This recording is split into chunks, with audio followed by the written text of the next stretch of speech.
Welcome to एस्ट्रोवेदा। एस्ट्रोवेदा में आपका स्वागत है। चलिए, आज का जो डिस्कशन पॉइंट रखते हैं बहुत ही इंपॉर्टेंट है। बहुत सारे लोग 12th हाउस में राहु, सैटर्न या बाकी चीज़ों को देख के डर जाते हैं और एस्ट्रोलॉजर ज्योतिष भी यही समझाते हैं कि हो सकता है आपको जेल हो। हम कैसे श्योर हो कि आपको जेल होगा या नहीं होगा किसी भी चीज़ को लेकर के? तो उसका जो तरीका है पता करने का, वो बहुत सही तरीका पता करने का है कि आप एक तो 12th हाउस के सब लॉर्ड को आप आइडेंटिफाई करें। जब तक 12th हाउस का सब लॉर्ड राहु नहीं होगा तब तक आपको जेल नहीं हो सकता। साथ में ये भी देखना है कि किस हाउस से वो कंबाइन कर रहा है। अगर मान लीजिए कि फॉर एग्जांपल आपका जो 12th हाउस का सब लॉर्ड है और महादशा भी उस चीज़ को सपोर्ट कर रहा है, यानी कि 2, 12, 3, 8, 12, 3, 6, 12, 2, 6, 12, तो इन कंडीशंस में आपके पूरे चांसेस हैं कि आप जेल जा सकते हैं। आपको ये ध्यान रखना है 2, 9, 12 इस तरह के नंबर अगर फॉर्मेशन बन रहे हैं तो आपके पूरे चांसेस हैं कि लीगल केस में जा सकते हैं। हाँ, इसमें ये भी तरीका आप पता कर सकते हैं कि किस तरीके से आप जाएंगे, क्या रीजन बन सकता है। तो बहुत सारे रीजन हैं।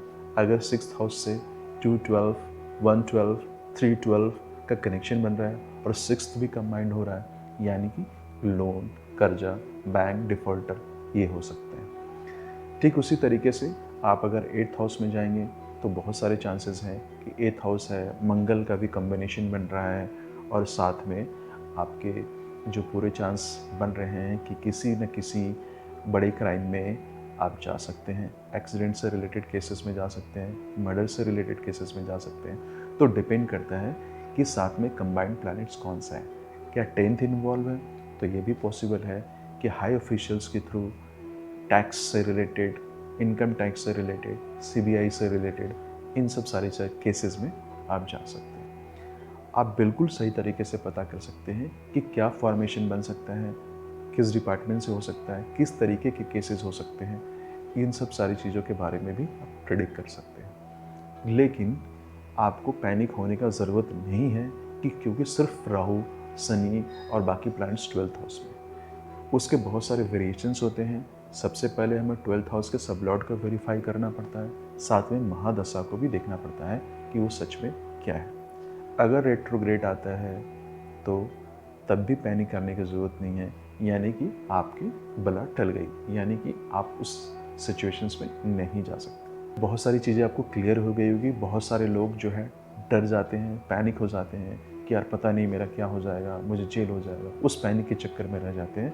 तो एस्ट्रोलॉजी वाइज भी एक ज्योतिष भी आपको एडवाइस कर सकता है कि आपके सच में सिचुएशंस बन रहे हैं नहीं बन रहे। चलिए मैं आपको एग्जांपल देके बताता हूँ। मेरा एक फ्रेंड है यूएस में, यूएसए में रहता है। उसकी एक केसेस हुई थ्रू एफबीआई। उसने मेरे से कंसल्ट किया और पूछा कि क्या मेरे ऊपर केस बन सकता है। तो मैंने जब देखा कि वहाँ पे ये शो कर रहा था कि शव लॉर्ड राहु से कोई कनेक्शन नहीं बना रहा है, महादशा भी कोई सपोर्ट नहीं कर रहा है जेल का, बस इतना ये बता रहा था कि मून राहु के थोड़े से कन्फ्लिक्ट थे, 180 डिग्री के सिचुएशंस बन रहे थे, यानी कि बहुत सारे टेंशन्स, परेशानी हो सकती है, बट जेल कंफर्म है कि नहीं होगा। टेंशन से गुजरना पड़ेगा मिनिमम 1 ईयर तक, क्योंकि उतना वो पीरियड चल रहा था। आप बिलीव नहीं करोगे, बिल्कुल ऐसा ही हुआ उनके लाइफ में। कोई केसेस नहीं हुए, केस ख़त्म हो गए, क्योंकि कोई एविडेंस ऐसा कुछ मिला नहीं उनके बारे में, ऐसा कुछ हुआ नहीं। सिर्फ उनको परेशानी रही, मेंटली तरफ से डिस्टर्ब रहे पूरे 1 ईयर तक। तो आप अगर एस्ट्रोलॉजी को सही तरीके से डिकोड करोगे तो बिल्कुल आप सही तरीके से बता सकते हो कि उन किसी के लाइफ में क्या प्रॉब्लम होने वाला है, क्या घटित होने वाला है और कब तक उसका सलूशंस मिलने वाला है। Thank you so much.